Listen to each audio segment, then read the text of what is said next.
मसीही संगति का एक भाग ये भी है कि हम दूसरे लोगों की गवाही को सुने। बल्कि जब हम कलीसिया में किसी को सदस्यता देते हैं तब हम उनकी गवाही को सुनते हैं, और कुछ लोगों की गवाही सुनने में बहुत रोमांचक होती है। कुछ लोगों को भयानक बीमारियों से अथवा लत से चंगाई प्राप्त हुई है, कुछ लोगों को दुष्ट आत्माओं के प्रभाव से मुक्ति प्राप्त हुआ है, कुछ लोगों को खतरनाक गैंग से बचा लिया गया है। लेकिन क्या ये सारी बातें उसका मतलब ये है कि वो व्यक्ति विश्वासी है? ये एक महत्वपूर्ण सवाल है। नहीं, ऐसा नहीं है।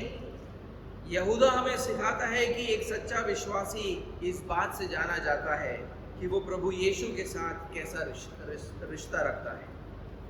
क्या वो प्रभु यीशु के आज्ञाओं को मानता है?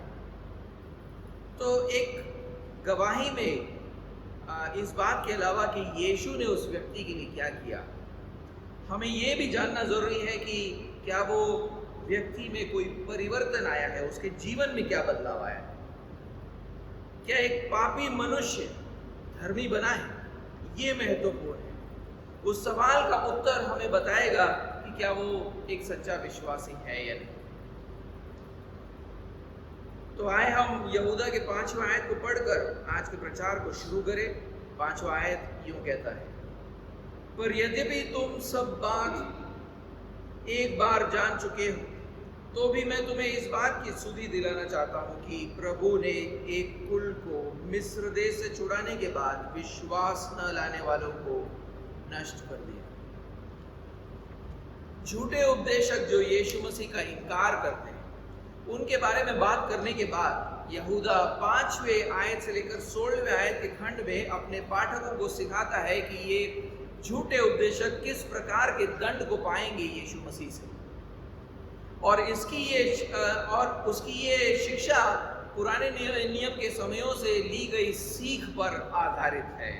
वो देखता है कि जब पुराने नियम के कुछ लोगों ने ये इनकार किया कि यीशु मसीह उनका स्वामी और प्रभु है, तब यीशु मसीह ने उन्हें किस तरह दंडित किया। उसीलिए यहूदा कहता है कि इन झूठे उपदेशकों के बारे में 4th आयत में उसने कहा था कि जिनके इस दंड का वर्णन पुराने समय में पहले ही से लिखा गया था। उसके पाठकों ने भी ये प्रेरितों से सीखा था, लेकिन शायद उसके बारे में वो भूल गए थे।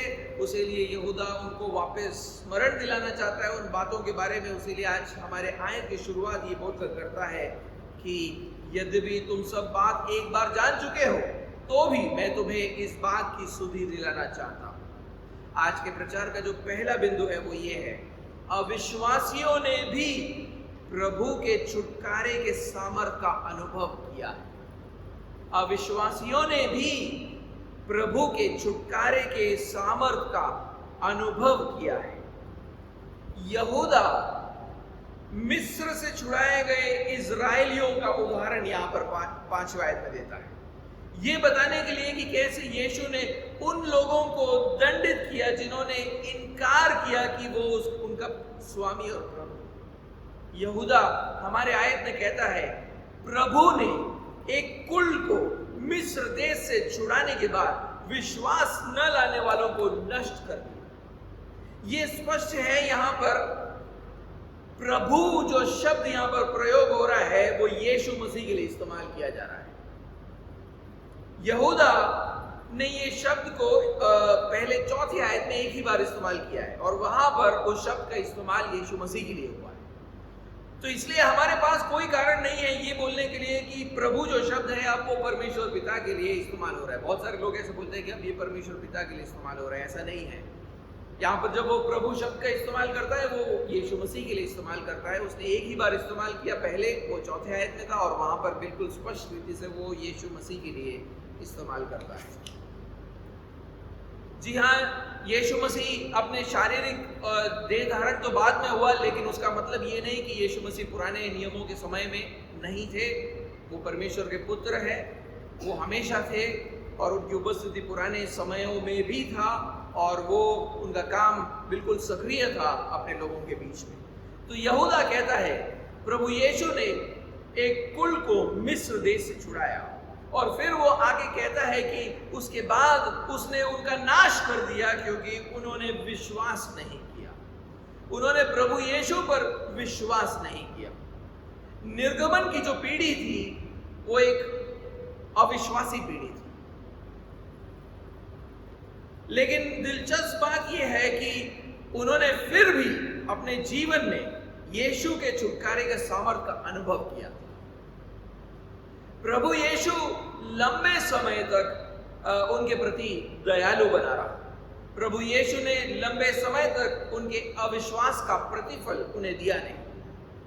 उनके अविश्वास के कारण वो चाहे तो उनका नाश कर सकता था मिस्र में ही। उनके अविश्वास के कारण वो अपना क्रोध उन पर उंडेल सकता था, लेकिन नहीं, प्रभु यीशु ने उनको दया दिखाया, उनको मिस्र के देश से बचाया। जब मूसा और हारून फिरौन के पास जाते हैं और उससे कहते हैं कि इजराइल के लोगों को तो जाने दे, तब फिरौन ने इजराइल के लोगों से और अधिक कठिन सेवा करवाया। वो उनको ईंटें बनाने के लिए पुआल नहीं देते थे, बल्कि वो उसे कहते थे कि अपने लिए पुआल जाकर ढूंढे और पहले जितनी ही ईंटें बनाते रहे। तो यानी उनका मेहनत जो है वो और बढ़ा दी, उनका सेवा जो है और कठिन कर दिया।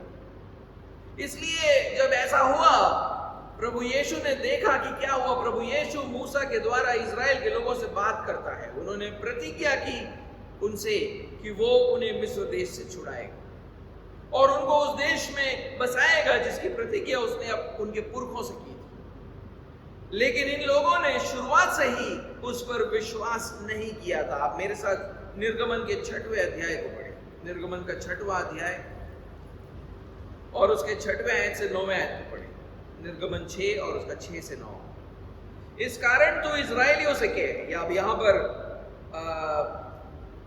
प्रभु यीशु मसीह की वाणी है, परमेश्वर की वाणी है, और वो मूसा को से ये कह रहा है, मैं यहोवा हूं और तुमको मिस्रियों के बोझों के नीचे से निकालूंगा और उनके दासत्व से तुमको छुड़ाऊंगा और अपनी भुजा बढ़ाकर और भारी दंड देकर तुम्हें छुड़ा लूंगा और मैं तुमको अपनी प्रजा बनाने के लिए अपना लूंगा और मैं तुम्हारा परमेश्वर ठहरूंगा और तुम जान लोगे कि मैं तुम्हारा परमेश्वर यहोवा हूं जो तुम्हें मिस्रियों के बोझों के नीचे से निकाल ले आया।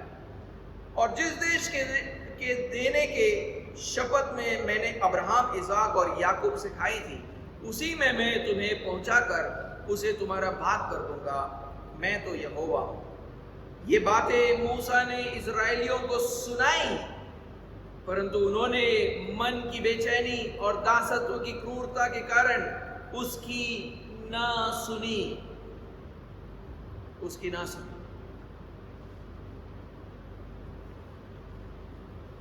और उस अविश्वास का चिन्ह ये था कि उन्होंने उसके आज्ञाओं का पालन भी नहीं किया।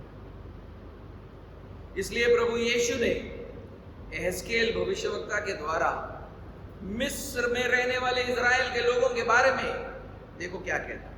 मैं चाहता हूं कि आप यहेजकेल की किताब में जाएं। यहेजकेल का किताब 20वां अध्याय और उसका 5 से 8। यहेजकेल 20, 5 से 8। और उनसे कहे, प्रभु यहोवा यूं कहता है, जिस दिन मैंने इजराइल को चुन लिया और याकूब के घराने के वंश से शपथ खाई और मिस्र देश में अपने को उन पर प्रकट किया और उनसे शपथ खाकर कहा, मैं तुम्हारा परमेश्वर यहोवा हूं, उसी दिन मैंने उनसे यह भी शपथ खाई कि मैं तुमको मिस्र देश से निकालकर एक देश में पहुंचाऊंगा जिसे मैंने तुम्हारे लिए चुन लिया है। वह सब देशों का शिरोमणि है और उसमें दूध और मधु की धाराएं बहती हैं। फिर मैंने उनसे कहा, जिन घिनौनी वस्तुओं पर तुम में से हर एक की आंखें लगी है उन्हें फेंक दो और मिस्र की मूर्तों से अपने को अशुद्ध न करो। मैं ही तुम्हारा परमेश्वर यहोवा। परंतु वे मुझसे बिगड़ गए और मेरी सुननी न चाही जिन घिनौनी वस्तुओं पर उनकी आंखें लगी थी, उनको किसी ने फेंका नहीं और न मिस्र की मूर्तों को छोड़ा। तब मैंने कहा, मैं यही मिस्र देश के बीच तुम पर अपनी जलजलाहट भड़काऊंगा और पूरा कोप दिखाऊंगा। जब प्रभु यीशु ने अपने आप को इज़राइल के लोगों पर प्रकट किया और प्रतिज्ञा की कि वो उन्हें मिस्र से निकालकर दूध और मधु की धाराएं बहने वाली देश में लेकर आएगा, तब उसने उनसे कहा था कि वो मिस्र के मूर्तियों को अपने जीवन से निकाल दे। उनकी आज्ञा थी कि मिस्र में जिन मूर्तियों की तुम आराधना करते हो उनको निकालो अपने जीवन से। लेकिन उन्होंने उस आज्ञा को नहीं माना, क्योंकि उन्होंने ये विश्वास ही नहीं किया था कि वो उनका परमेश्वर है। वो यही विश्वास करते रहे कि मिस्र के ईश्वर ही उनके ईश्वर है।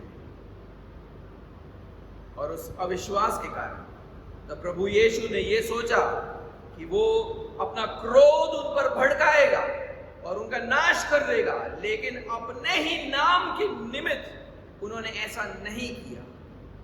वो बिना दया के अपने अधिकार का इस्तेमाल नहीं करते और अपने दया को दर्शाने के लिए उन्होंने उन अविश्वासियों को मिस्र से निकाल लिया है। 9वें और 10वें आयत को पढ़े, वहां पर क्या लिखा गया है?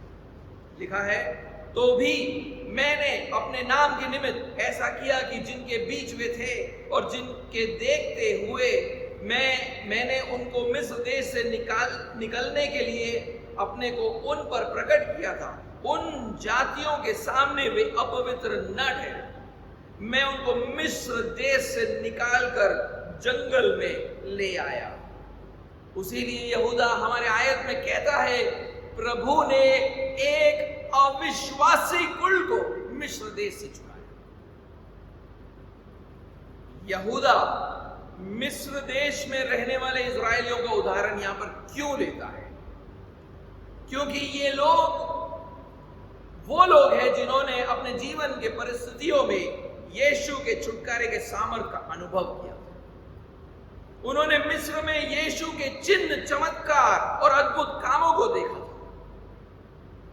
कैसे उसने फिरौन को मजबूर किया ताकि उनको छोड़ दिया जाए। और यहूदा हमें सिखाता है कि ये जरूरी नहीं है कि जिन लोगों ने यीशु के छुटकारे के सामर्थ का अनुभव किया है वो विश्वासी लोग। मिस्र में रहने वाले इजराइल के लोग असल में अविश्वासी थे और प्रभु यीशु के प्रति उनकी अवज्ञाकारिता उनके अविश्वास को दर्शाता था। उन्होंने आज्ञा मानते हुए मिस्र के मूर्तियों को फेंका नहीं। उन्होंने देखा था कि कैसे यीशु ने मिस्र के ईश्वरों के सामर्थ पर विजय प्राप्त किया, फिर भी उन्होंने यीशु पर विश्वास नहीं किया और मिस्र के ईश्वरों के मूर्तियों को फेंका नहीं। वो यीशु के बदले मिस्र के देवताओं की आराधना वो लोग करते रहे। और यहूदा इन लोगों का उदाहरण इसलिए इस्तेमाल करता है क्योंकि उनके जीवन की परिस्थिति कलीसिया में आ मिले झूठे उपदेशकों से मेल खाते हैं। शायद इन झूठे उपदेशकों ने भी अपने जीवन के परिस्थितियों में यीशु के छुटकारे के सामर्थ का अनुभव किया था, क्योंकि मसीह लोग थे, अपने आप को मसीह बुलाते थे। उन्होंने भी शायद यीशु के छुटकारे के सामर्थ का अनुभव किया होगा किसी न किसी तरह। शायद उन्होंने बीमारी से चंगाई प्राप्त किया होगा, शायद गरीबी से छुटकारे का अनुभव किया होगा, फिर भी उन्होंने सच में यीशु मसीह पर विश्वास नहीं किया था। हम वो कैसे जानते हैं? क्योंकि यहूदा हमसे कहता है कि वो प्रभु यीशु की आज्ञाओं का पालन नहीं करते, बल्कि परमेश्वर के अनुग्रह के बहाने पाप करते हैं और उनके अवज्ञाकारिता से वो दर्शाते हैं कि वो इनकार करते हैं कि यीशु मसीह उनका स्वामी और प्रभु है। यहूदा जो यहां पर सिखा रहा है वो ये है कि प्रभु यीशु मसीह की शिक्षा है। यहूदा जो हमें यहां पे सिखा रहा है वो यीशु मसीह की शिक्षा है। हमारे प्रभु यीशु मसीह ये सिखाते हैं कि अगर किसी ने उसके चिन्ह, चमत्कार और अद्भुत कामों का अनुभव किया है, उसका मतलब ये नहीं है कि वो विश्वासी है। उदाहरण के लिए उन्होंने खुराजिन बेतसैदा और कफरनहूम जैसे शहरों को उलाहना दिया, क्योंकि उसके चमत्कारों को देखने पर भी उन्होंने पापों से पश्चाताप नहीं किया और उस पर विश्वास नहीं किया। आप मेरे साथ पढ़कर देखिए कि यीशु मसीह उनके बारे में क्या कहते हैं। मत्ती के 11वें अध्याय, मत्ती का 11वां अध्याय, मत्ती का 11वां अध्याय 20, 21 और 23 में पढ़े कि क्या लिखा हुआ है। मत्ती 11:20 है। तब वह उन नगरों को उलाहना देने लगा जिनमें उसने बहुत से सामर्थ के काम किए, क्योंकि उन्होंने अपना मन नहीं फिराया था। देख रहे हो, बहुत से सामर्थ के काम उन्होंने देखे यीशु मसीह के, फिर भी मन नहीं फिराया। 21 आयत पढ़े। हाय खुराजिन, हाय बेतसैदा, जो सामर्थ के काम तुम में किए गए, यदि वे सूर और सैदा में किए जाते तो टाट ओढ़कर और राख में बैठकर वे कब के मन फिरा लेते। 23 आयत। हे कफरनहूम, क्या तू स्वर्ग तक ऊंचा किया जाएगा? तू तो अधोलोक तक नीचे जाएगा। जो सामर्थ के काम तुझ में किए गए हैं, यदि सदोम में किए जाते तो वह आज तक बना रहता। और ऐसी ही बात को हम देखते हैं लूका के 17वें अध्याय में होते हुए, जहां हम सीखते हैं कि 10 कोढ़ी जिन्होंने यीशु के चंगाई का अनुभव किया था, उनमें से सिर्फ एक ही विश्वासी था। आप मेरे साथ पढ़े लूका का 17वां अध्याय, लूका का 17वां अध्याय और उसका 11 से 19। ऐसा हुआ कि वह यरूशलेम जाते हुए सामरिया और गलील के बीच से होकर जा रहा था। किसी गांव में प्रवेश करते समय उसे 10 कोढ़ी मिले। उन्होंने दूर खड़े होकर ऊंचे शब्द से कहा, हे यीशु, हे स्वामी, हम पर दया कर। उसने उन्हें देखकर कहा, जाओ और अपने आप को याजकों को दिखाओ। और जाते ही जाते वे शुद्ध हो गए। तब उनमें से एक यह देखकर कि मैं चंगा हो गया हूं, ऊंचे शब्द से परमेश्वर की बड़ाई करता हुआ लौटा और यीशु के पांव पर मुंह के बल गिरकर उसका धन्यवाद करने लगा।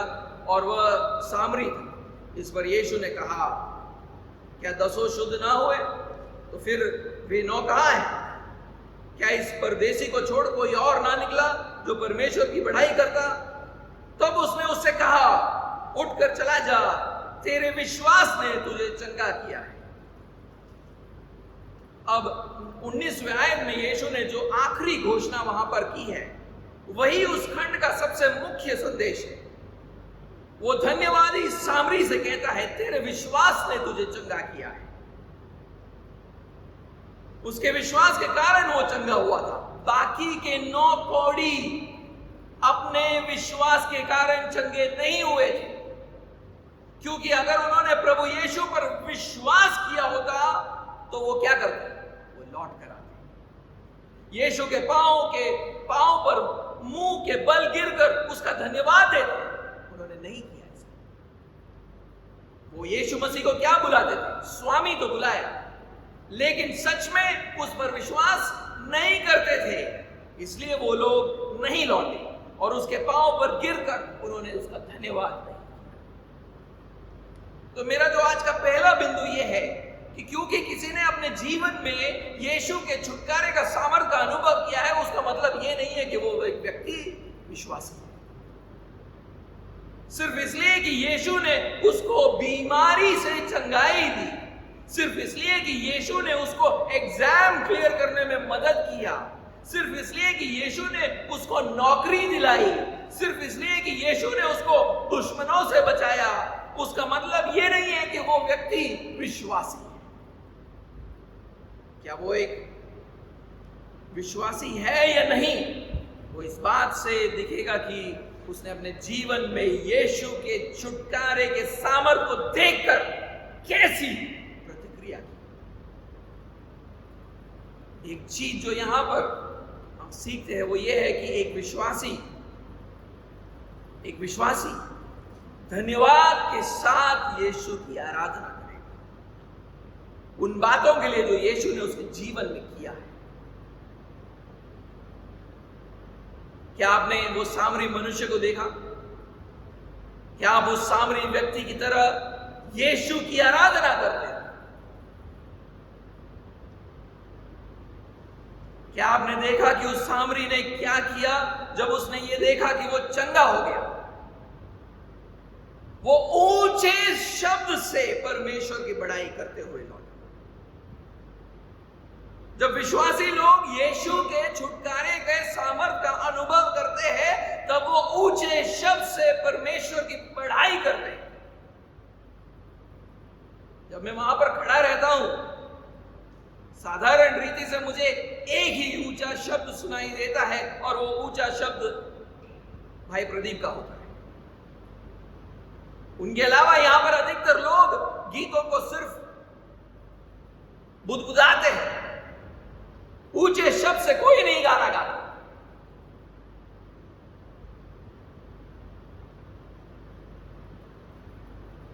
गीत यीशु के बारे में जो कहता है, अगर आप उस पर सच में विश्वास करें, तो क्या आप ऊंचे शब्द से परमेश्वर की बड़ाई नहीं करते? आप करते।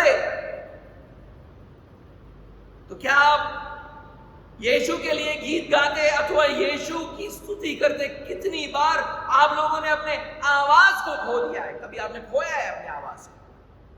अगर ऊंचे शब्द से अगर आप उसकी स्तुति करते, तो अक्सर आप अपने आवाज को खो देते। कभी खोया है अपने आवाज को? पूछ कर देखिए अपने आप। शायद आपके जीवन में कभी ऐसा हुआ ही नहीं। मेरा सवाल आपसे यह है, क्या सच में आप विश्वासी हो? सच में क्या आपके मुंह से ऊंचे शब्द से उसके लिए आराधना तक नहीं निकलती? क्योंकि अगर आप गीतों में बताए गए यीशु मसीह के बारे में गीत जो हमें बताते हैं, अगर उस पर आप विश्वास करते हैं, तो आप ऊंचे शब्द से उसकी आराधना करते। लेकिन आप नहीं करते, तो इस बात को दर्शाता है कि शायद आपके विश्वास में कोई समस्या है।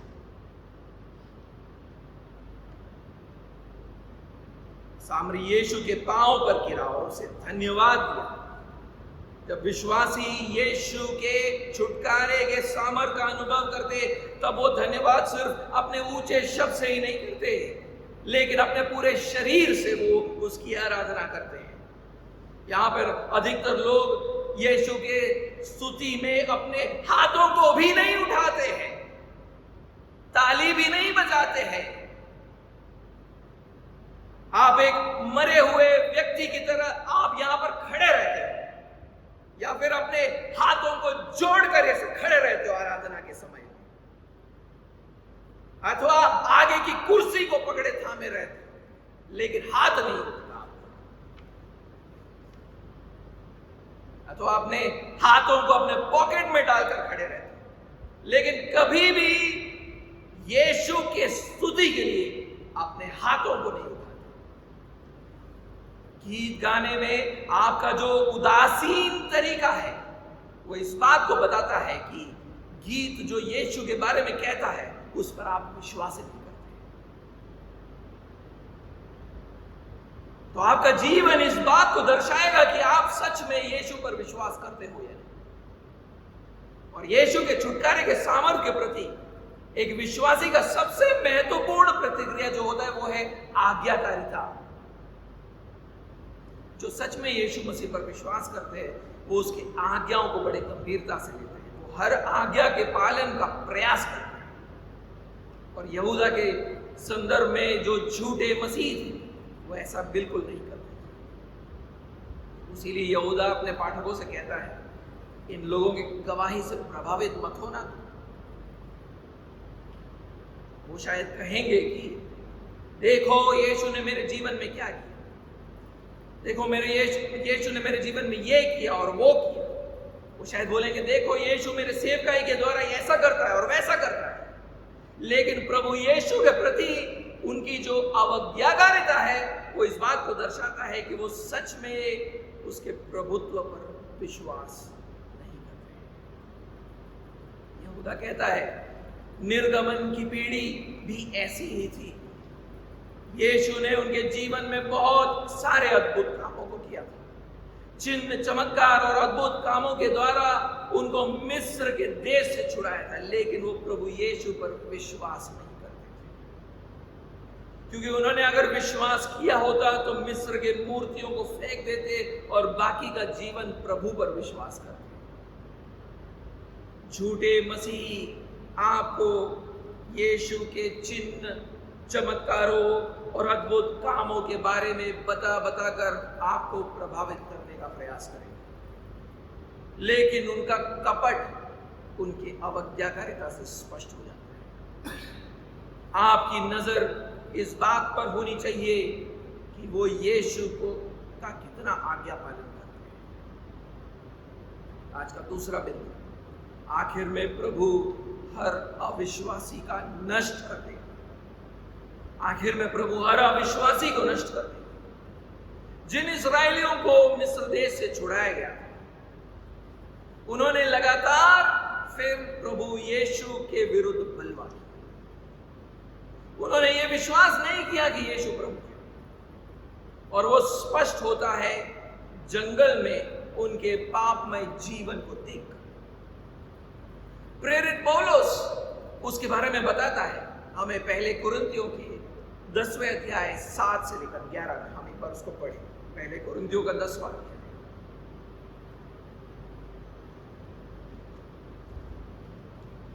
पहले कुरिन्थियों का 10वां अध्याय 7 से 11। और ना तुम मूर्ति पूजक बनो जैसे कि उनमें से कितने बन गए थे। अब वो निर्गमन की पीढ़ी के बारे में बात कर रहा है जो जंगल में आए थे। जैसे लिखा है, लोग खाने पीने बैठे और खेलने कूदने हुए, और ना हम यह विचार करें जैसे उनमें से कितनों ने किया, और एक दिन में 23,000 मर गए। और ना हम प्रभु को परखे जैसे उनमें से कितनों ने किया और सांपों के द्वारा नष्ट किए गए। और ना तुम कुड़कुड़ाओ जिस रीति से उनमें से कितने कुड़कुड़ाए और नष्ट करने वाले के द्वारा नष्ट किए गए। परंतु ये सब बातें जो उन पर पड़ी दृष्टांत की रीति पर थी, और वे हमारी चेतावनी के लिए जो जगत के अंतिम समय में रहते हैं लिखी गई है। अब आप इन आयतों के ऊपर एक हाथ रखना, क्योंकि हम बार बार पुराने नियम में जाएंगे, वापस यहाँ पर आएंगे, पुराने नियम में जाएंगे, वापस यहाँ पर आएंगे, क्योंकि ये जरूरी है। 7वें आयत में यहाँ पर पौलुस कहता है, 7वें आयत में, जो लोग मिस्र से निकल कर आए थे वो लगातार मूर्ति पूजा में बने रहे। यानी मिस्र से उनको छुड़ा लेने के बाद भी उन्होंने मूर्ति पूजा नहीं छोड़ी। पौलुस उस घटना की ओर इशारा कर रहा है जब उन्होंने परमेश्वर को एक बछड़े के रूप दिया और फिर उपद्रवी व्यवहार वहां पर किया। और उसके बारे में आप कहां पर पढ़ते हैं? निर्गमन का किताब 32वां अध्याय और उसका पहले 6 आयत। निर्गमन 32 और उसके पहले 6 आयत। जब लोगों ने देखा कि मूसा को पर्वत से उतरने में विलंब हो रहा है, तब वे हारून के पास इकट्ठे होकर कहने लगे, अब हमारे लिए देवता बन जो हमारे आगे आगे चले, क्योंकि उस पुरुष मूसा को जो हमें मिस्र देश से निकाल ले आया है, हम नहीं जानते कि क्या होगा। हारून ने उनसे कहा, तुम्हारी स्त्रियों और बेटे बेटियों के कानों में सोने को जो बालियां हैं उन्हें उतारो और मेरे पास ले आओ। तब सब लोगों ने उनके कानों से सोने की बालियों को उतारा और हारून के पास ले आए। हारून ने उन्हें उनके हाथ से लिया और एक बछड़ा ढाल कर बनाया और टाकी से गढ़ा। तब लोग कहने लगे, हे इज़राइल, तेरा ईश्वर जो तुझे मिस्र देश से छुड़ा लाया है वह यही है। यह देख के हारून ने उसके आगे एक वेदी बनवाई और यह प्रचार किया, कल यहोवा के लिए पर्व होगा।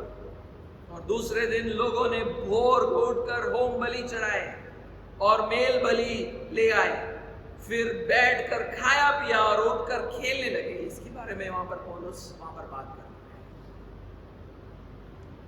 लेकिन यीशु के तो आप देख रहे हो कि मिस्र से निकलने के बाद भी मूर्ति पूजा उन्होंने जारी रखी। लेकिन यीशु के साथ उनका रिश्ता पूरी तरीके से तब टूटा जब उन्होंने वाचे के जमीन में प्रवेश करने से इनकार किया। उन्होंने ये विश्वास ही नहीं किया कि वाचे के जमीन में रहने वालों को युद्ध में हराने के लिए यीशु उनकी मदद कर सकते हैं। बल्कि यीशु पर विश्वास करने के बदले उन्होंने उसके विरुद्ध कुड़कुड़ाया।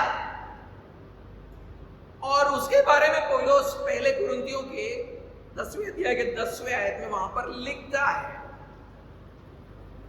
अगर आपने अपना हाथ वहां पर अभी भी रखा है तो आप 10वें आयत में आप उसको देख सकते हैं।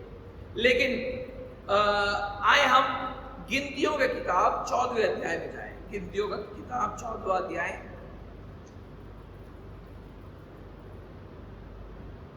और उसके पहले 3 आयतों को पढ़े। तब सारी मंडली चिल्ला उठी और रात भर वे लोग रोते ही रहे और सब इजरायली मूसा और हारून पर बुड़बुड़ाने लगे। बुड़बुड़ाना है, दोनों एक ही शब्द है। और सारी मंडली उनसे कहने लगी, भला भला होता कि हम मिस्र ही में मर जाते या इस जंगल ही में मर जाते। यहोवा हमको उस देश में ले जाकर क्यों तलवार से मरवाना चाहता है? हमारी स्त्रियों और बाल बच्चे तो लूट में चले जाएंगे। क्या हमारे लिए अच्छा नहीं कि हम मिस्र देश को लौट जाएं?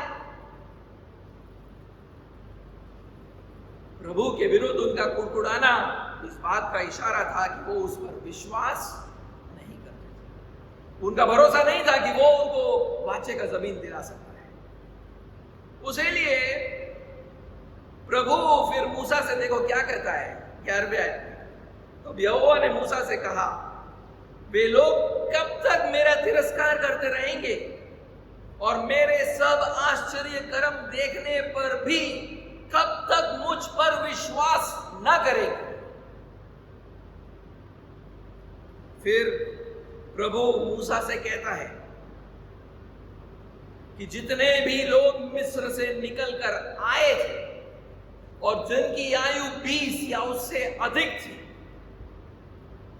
वो अपने अविश्वास के कारण वाचे के जमीन में कदम नहीं रखेंगे, बल्कि जंगल में ही उनका वो नाश कर देगा। सिर्फ अगली पीढ़ी वाचे के जमीन में प्रवेश करेगी। आप उसके बारे में पढ़ सकते हैं। गिनतियों की किताब 14वां अध्याय और 26 से लेकर 38 पढ़े। गिनतियों का 14वां अध्याय 26 से लेकर 38। फिर यहोवा ने मूसा और हारून से कहा, ये बुरी मंडली मुझ पर बुड़बुड़ाती रहती है, उसको मैं कब तक सहता? इजरायली जो मुझ पर बुड़बुड़ाते रहते हैं, उनका ये बुड़बुड़ाना मैंने सुना है। इसलिए उनसे कह कि यहोवा की यह वाणी है कि मेरे जीवन की शपथ जो बातें तुमने मेरे सुनते कही है, निसंदेह मैं उसके अनुसार तुम्हारे साथ व्यवहार करूं। तुम्हारे शव इसी जंगल में पड़े रहेंगे और तुम सब में से 20 वर्ष के या उससे अधिक आयु के जितने भी गिने गए थे और मुझ पर बुड़बुड़ाते थे, उनमें से यपुन्ने के पुत्र कालेब और नून के पुत्र यहोशू के को छोड़ कोई भी उस देश में न जाने पाएगा, जिसके विषय में मैंने शपथ खाई है कि तुमको उसमें बसाऊं।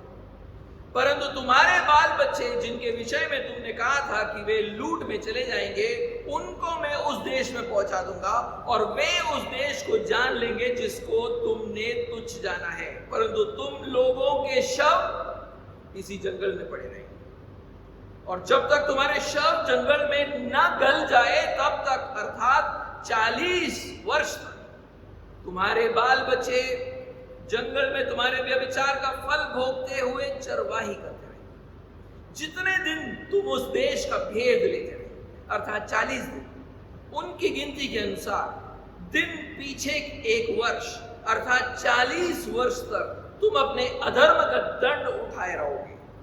तब तुम जान लोगे कि मेरा विरोध क्या है। मैं यहोवा यह कह चुका हूं कि इस बुरी मंडली के लोग जो मेरे विरुद्ध इकट्ठे हुए हैं, इसी जंगल में मर मिटेंगे और निसंदेह मैं ऐसा ही करूंगा भी।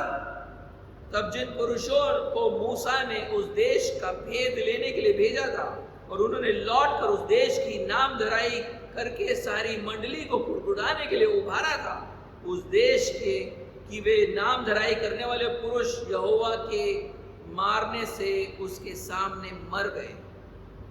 परंतु देश का भेद लेने वाले पुरुषों में से नून का पुत्र यहोशू और यपुन्ने का पुत्र कालेब दोनों जीवित रहे। अगले 40 सालों तक फिर प्रभु निर्गमन की उस पीढ़ी का नाश करता रहा, उनकी अवज्ञाकारिता की।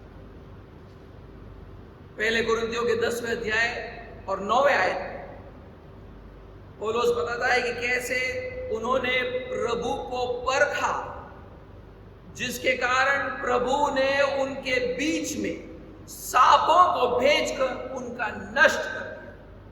गिनती का 21वां अध्याय पढ़े, 21वां अध्याय और उसका 5 और 6। इसलिए वे परमेश्वर के विरुद्ध बात करने लगे और मूसा से कहे, तुम लोग हमको मिस्र से जंगल में मरने के लिए क्यों ले आए? यहाँ ना तो रोटी है और ना पानी, और हमारे प्राण इस निकम्मी रोटी से दुखित है। अतः यहोवा ने उन लोगों में तेज विष वाले सांप भेजे जो उनको डसने लगे और बहुत से इजरायली मर गए। जब उन्होंने कहा कि यहाँ ना तो रोटी है ना तो पानी है और हमारे प्राण इस निकम्मी रोटी से दुखित है, तब वो प्रभु को परख रहे थे। वो कह रहे थे, अगर तू परमेश्वर है तो हमें इससे बेहतर रोटी और पानी दे। और उससे परखने के कारण उसने उनका नाश कर दिया, उनको दंडित किया। पहले कुरिन्थियों के 10वें अध्याय 8वें आयत में पौलुस बताता है कि कैसे उन्होंने व्यभिचार किया, जिसके कारण प्रभु ने एक ही दिन पर 23,000 इजरायलियों का नष्ट किया। मैं उसको पढ़ूंगा नहीं, आप लेकिन गिनतियों के 25वें अध्याय और उसके पहले 9 आयतों में उसको पढ़ सकते हैं। इस तरह प्रभु ने अविश्वासी निर्गमन पीढ़ी को नष्ट कर दिया और उनके अविश्वास का चिन्ह था उनकी अवज्ञाकारिता। उसीलिए इब्रानियों का लेखक देखो क्या कहता है। इब्रानियों का 3रा अध्याय और उसका 16 से लेकर 19वां आयत पढ़े। 3रा अध्याय 16 से लेकर 19। भला किन लोगों ने सुनकर भी क्रोध दिलाया? क्या उन सब ने नहीं जो मूसा के द्वारा मिस्र से निकले थे? और वह 40 वर्ष तक किन लोगों से क्रोधित रहा? क्या उन्हीं से नहीं जिन्होंने पाप किया और उनके शव जंगल में पड़े रहे? और उसने किन से शपथ खाई कि तुम मेरे विश्राम में प्रवेश न कर पाओगे? क्या केवल उनसे नहीं जिन्होंने आज्ञा न मानी? अतः हम देखते हैं कि वे अविश्वास के कारण प्रवेश न कर सके। देखिए, वो वहां पर कहता है कि किन्होंने प्रवेश नहीं किया? जिन्होंने आज्ञा नहीं मानी। लेकिन वो कहता क्या है? हम सीख क्या लेते हैं उससे? वो कहता है कि अविश्वास के कारण वो प्रवेश नहीं कर पाए। कहने का मतलब है अविश्वासी ही आज्ञा को नहीं मानता है और इसीलिए प्रभु ने उनका नाश किया। इसी तरह यीशु उन सब का नाश करेगा जिन्होंने उसके छुटकारे के सामर्थ का अनुभव करके भी उस पर विश्वास नहीं किया। इसलिए यीशु खुराजिन, बेतसैदा और कफरनौम जैसे अविश्वासी शहरों के लिए न्याय के दिन की बात करता है, क्योंकि उन्होंने यीशु के बहुत से सामर्थ के कामों को देखा था, फिर भी उस पर विश्वास नहीं किया। एक और बार वहां पर जाकर पढ़े मत्ती का 11वां अध्याय 20 से लेकर 24। तब वह उन नगरों को उलाना देने लगा जिनमें उसने बहुत से सामर्थ के काम किए, क्योंकि उन्होंने अपना मन नहीं फिराया। हाय खुराजिन, हाय बेतसैदा, जो सामर्थ के काम तुम में किए गए, यदि वे सूर और सैदा में किए जाते तो टाट ओढ़कर और रात में बैठकर वे कब के मन फिरा लेते। परंतु मैं तुमसे कहता हूं कि न्याय के दिन तुम्हारी दशा से सूर और सैदा की दशा अधिक सहने योग्य। हे कफरनहूम, क्या तू स्वर्ग तक ऊंचा किया जाएगा? तू तो अधोलोक तक नीचा जाएगा। जो सामर्थ के काम तुझ में किए गए हैं, यदि सदोम में किए जाते तो वो आज तक बना रहता। और मैं तुमसे कहता हूं कि न्याय के दिन तेरी दशा से सदोम की दशा अधिक सहने योग्य। एक दृष्टांत को पढ़े जो यीशु मसीह ने दिया था मत्ती के 13वें अध्याय, मत्ती 13वां अध्याय और उसका 24 से लेकर 30। यीशु ने उन्हें एक और दृष्टांत दिया। स्वर्ग का राज्य उस मनुष्य के समान है जिसने अपने खेत में अच्छा बीज बोया। और जो लोग सो रहे थे, जब लोग सो रहे थे तो उसका शत्रु आकर गेहूं के बीज, जंगली बीज बोकर चला गया। जब अंकुर निकले और बालें लगी तो जंगली दाने के पौधे भी दिखाई दिए। इस पर गृहस्थ के दासों ने आकर उसे कहा, हे स्वामी, क्या तूने अपने खेत में अच्छा बीज ना बोया था? फिर जंगली दाने के पौधे उसमें कहां से आए? उसने उनसे कहा, यह किसी शत्रु का काम है। दासों ने उससे कहा, क्या तेरी इच्छा है कि हम जाकर उनको बटोर ले? उसने कहा, नहीं, ऐसा ना हो कि जंगली दाने के पौधे बटोरते हम हुए तुम उनके साथ गेहूं भी उखाड़ लो। कटनी तक दोनों को एक साथ बढ़ने दो, और कटनी के समय में काटने वालों से कहूंगा कि पहले जंगली दाने के पौधे बटोर कर जलाने के लिए उनके गड्ढे बांध लो, और गेहूं को मेरे खत्ते में इकट्ठा करो। कटनी जगत के अंत की ओर इशारा करता है। और काटने वाले कौन है? काटने वाले स्वर्गदूत। जब यीशु जगत के अंत में आएगा, वो स्वर्गदूतों से कहेगा, सारे अविश्वासी जो कुकर्म करते हैं उनको इकट्ठा करके नरक में डाल। इसमें वो झूठे उपदेशक भी शामिल है जिनके बारे में यहूदा बात करता है, जो अधर्म का जीवन जीते हैं और अपने स्वामी और प्रभु यीशु मसीह को नकारते हैं। और फिर यीशु स्वर्गदूतों से कहेगा, हर विश्वासी जो धर्म का जीवन जीता है उसको परमेश्वर के राज्य में इकट्ठा कर। 41 से 43 आयत भी पढ़े, 41 से 43 आयत। मनुष्य का पुत्र अपने स्वर्गदूतों को भेजेगा और वे उसके राज्य में से सब ठोकर के कारणों और कुकर्म करने वालों को इकट्ठा करेगा और उन्हें आग के कुंड में डालेगा जहां रोना और दांत पीसना होगा। उस समय धर्मी अपने पिता के राज्य में सूर्य के समान चमकेंगे। जिसके कान हो वो सुन ले। इसलिए मसीह लोगों से आप इसलिए प्रभावित ना हो क्योंकि वो कहते हैं कि हमने यीशु के सामर्थ को देखा है, हमने यीशु के सामर्थ का अनुभव किया है। ये सब सुन के आपको ज्यादा प्रभावित होने की जरूरत नहीं। और इसलिए भी नहीं क्योंकि वो कहते हैं कि देखो यीशु मेरे द्वारा ये सामर्थ के कामों को करता है, मेरे द्वारा ये करता है। आप उनके जीवन को परखें। क्या वो प्रभु यीशु के आज्ञाओं के प्रति आज्ञाकारी है कि नहीं, उसको आप देखिए। उसके चिन्ह चमत्कारों के बातों पर मत जाए, क्योंकि आज्ञाकारिता ही दर्शाएगा कि वो सच्चे विश्वासी। उनके जीवन को निर्गमन के पीढ़ी के साथ तुलना करके कैसे तुलना करें? निर्गमन के पीढ़ी के पापों को आप उनके जीवन में भी देखें। क्या वो आज भी अपने पुराने धर्म के परंपराओं को थामे हुए? अपने आप को मसीह बोलते हैं, लेकिन आज भी अपने धर्म के पुराने परंपराओं को थामे हुए। क्या आज भी उनके पुराने देवी देवताओं के लिए उनके मन में एक छोटा सा एक स्थान है?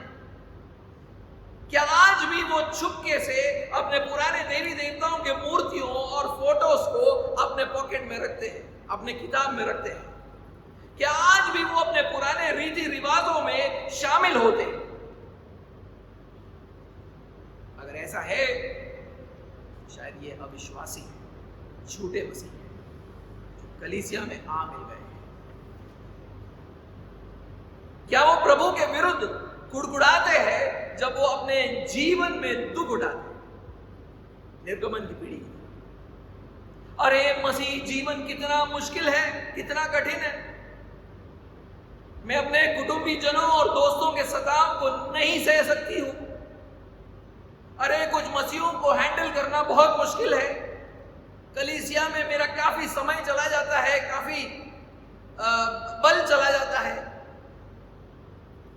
ऐसा है तो ये लोग कुड़कुड़ाने वाले लोग हैं, शायद सच्चे मसीह नहीं है। क्या वो प्रभु को परखने का प्रयास करते हैं? ये ऐसे लोग हैं जो हमेशा प्रभु से कहते रहते हैं कि उनके जीवन में कोई ना कोई वस्तु की घटी है।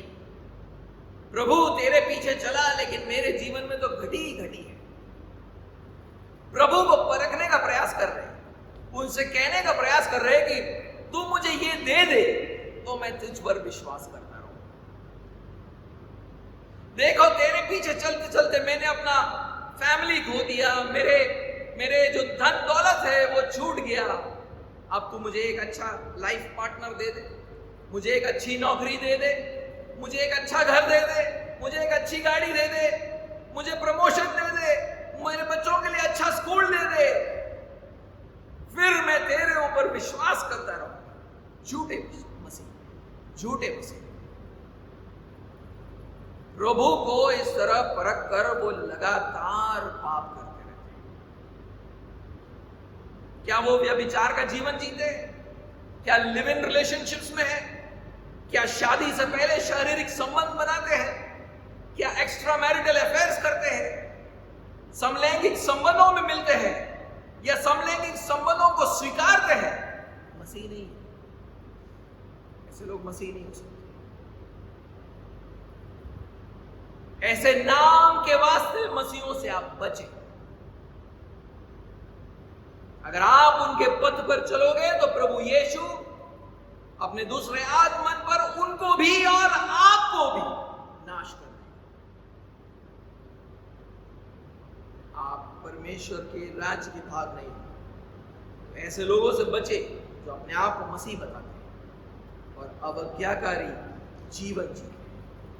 वो अपने पापमय जीवन से ये दर्शाते हैं कि वो ये विश्वास ही नहीं करते कि यीशु प्रभु है, और ये भी विश्वास नहीं करते कि यीशु उनको अनंत जीवन का पहुंचा सकता है।